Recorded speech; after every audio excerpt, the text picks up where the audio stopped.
Another day, another story. The nation's most prominent military burial ground, Arlington National Cemetery, which officially opened on June 15, 1864, began with the seizure of a prominent Army officer's hilltop home after he defected to the Confederacy during the Civil War.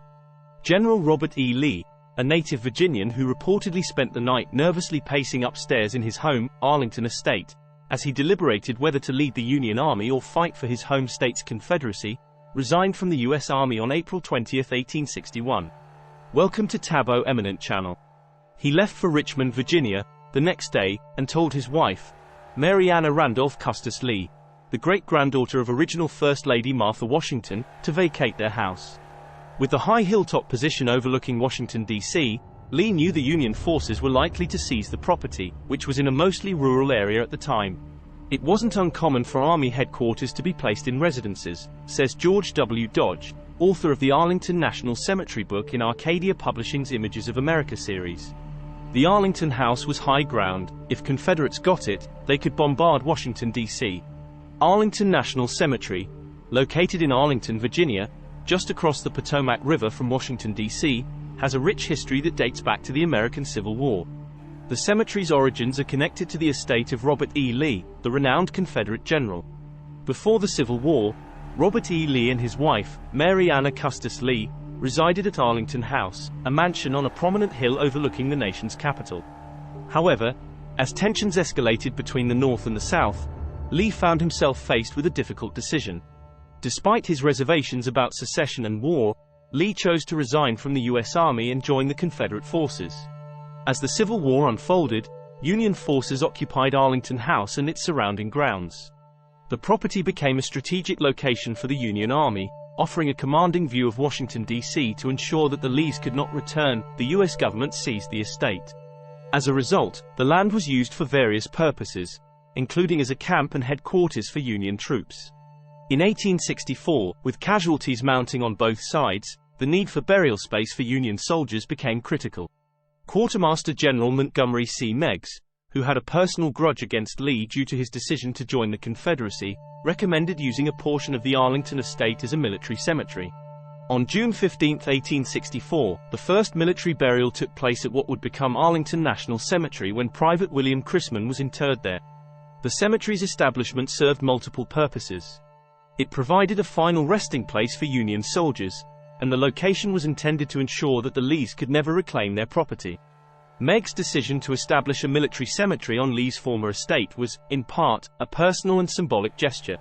After the war, efforts were made to reconcile the nation, and Arlington National Cemetery continued to expand, encompassing more land. The Custis Lee family contested the seizure of their property but was unsuccessful in regaining control. In 1882, the U.S. Supreme Court ruled in the case of United States v. Lee that the federal government had acted legally in confiscating the estate.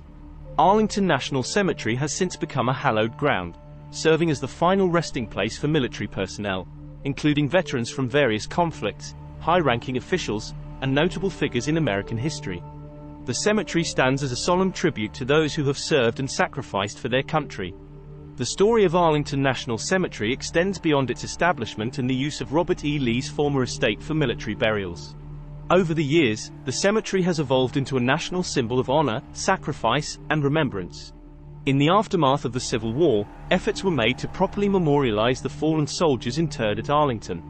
In 1868, Major General John A. Logan, the Commander-in-Chief of the Grand Army of the Republic, a Union veterans organization, declared May 30th as Decoration Day, a time to decorate the graves of Civil War soldiers with flowers. This tradition, which later evolved into Memorial Day, contributed to the ongoing significance of Arlington National Cemetery. The cemetery continued to expand, with additional sections designated for the burial of veterans from subsequent wars and conflicts, including World War I, World War II, the Korean War, and the Vietnam War. The Tomb of the Unknown Soldier, dedicated on November 11, 1921, honors unidentified soldiers from World War I and serves as a powerful symbol of the sacrifice of all unknown military personnel. Arlington National Cemetery also features numerous monuments and memorials, each with its own unique significance. The Marine Corps War Memorial, also known as the Iwo Jima Memorial, commemorates the raising of the U.S. flag on Mount Suribachi during the Battle of Iwo Jima in World War II. The Women in Military Service for America Memorial, dedicated in 1997, honors the contributions of women in the U.S. Armed Forces. The cemetery's role as a final resting place for military personnel expanded to include presidents of the United States. President John F. Kennedy was buried at Arlington following his assassination in 1963. The eternal flame at his gravesite is a symbol of enduring memory. Other notable figures, such as Supreme Court justices, astronauts, and prominent military leaders, also rest in Arlington.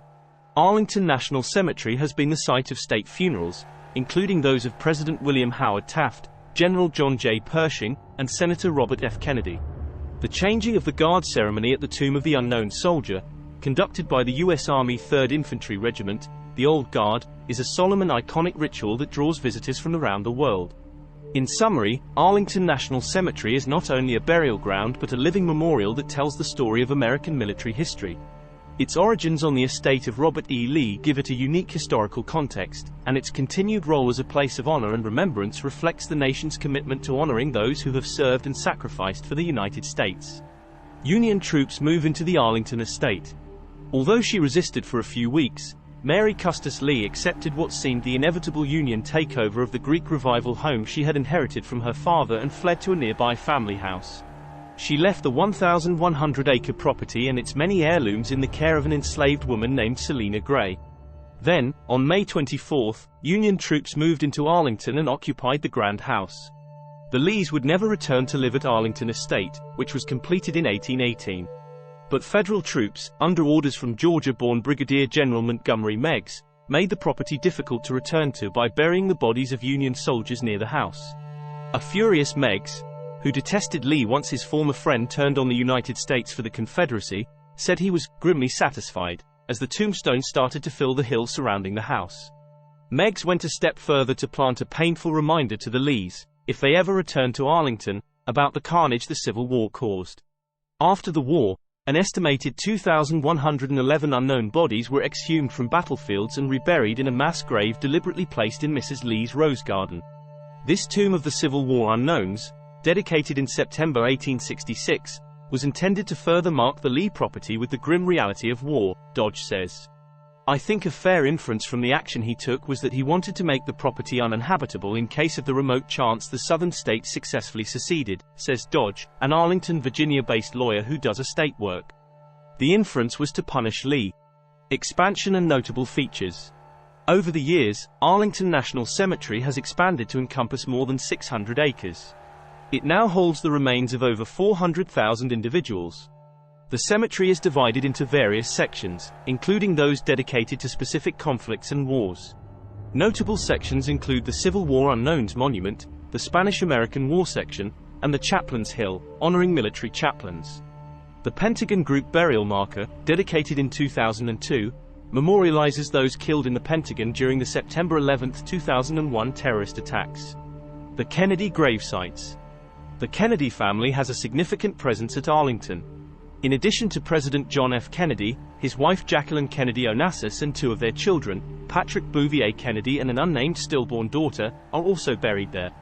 The eternal flame at President Kennedy's gravesite was inspired by a similar flame at the Arc de Triomphe in Paris and was lit by Mrs. Kennedy during his funeral.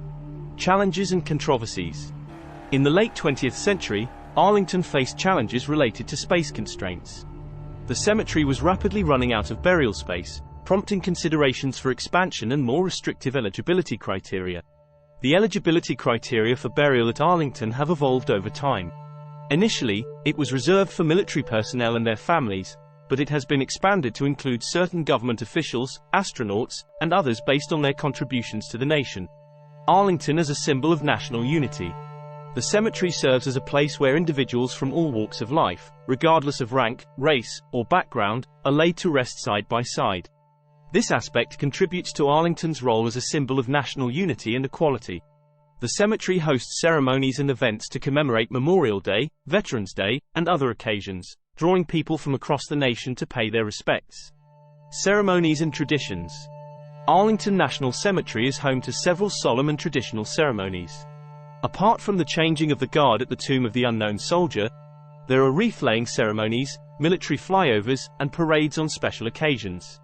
The observance of Memorial Day at Arlington involves placing small American flags on each gravesite, a tradition that has been carried out since 1948. Ongoing relevance. In recent years, Arlington National Cemetery has continued to adapt to changing needs. Plans for the Millennium Project aim to expand burial space and address long-term sustainability. Efforts have been made to modernize the cemetery's infrastructure and enhance visitor experiences, including digital resources for locating graves and learning about the history of the cemetery. Arlington National Cemetery stands as a testament to the nation's commitment to honoring its military heroes, providing a place of reflection, remembrance, and reverence for those who have served in defense of the United States. First burial in May 1864. Cemeteries near Washington, D.C. started filling up from soldiers dying on battlefields and in hospitals in Union-controlled Alexandria, Virginia.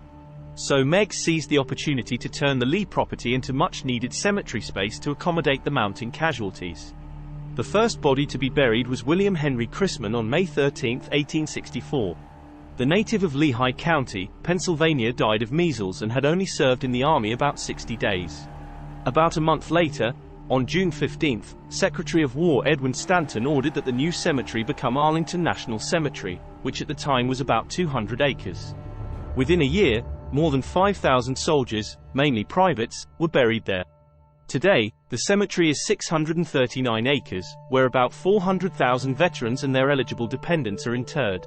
Dodge says that Meigs probably wouldn't be surprised at what Arlington National Cemetery became, even though it initially was referred to as a potter's field, a burial ground for poor soldiers whose families couldn't afford to bring them home. It wasn't really the cemetery held in high regard, but in the 1890s, you had Union officers that wanted to be interred there, Dodge says. Meigs himself was buried in Arlington National Cemetery behind the house when he died in January of 1892, and Meigs lived to see the cemetery start to gain prestige, Dodge says. Meigs' death came a few years after General Philip Sheridan was interred near the front of the Arlington House upon his death in August of 1888. Sheridan was the highest-ranking general at the time to be buried at Arlington. His interment changes the status of the cemetery, Dodge says about Sheridan. Meigs is very instrumental in getting it on the path to a renowned cemetery. Arlington National Cemetery's panoramic view of the nation's capital and beautiful environment, along with its history, made it a prime place of burial a few generations after its founding. Thanks for watching. Request you to subscribe the channel.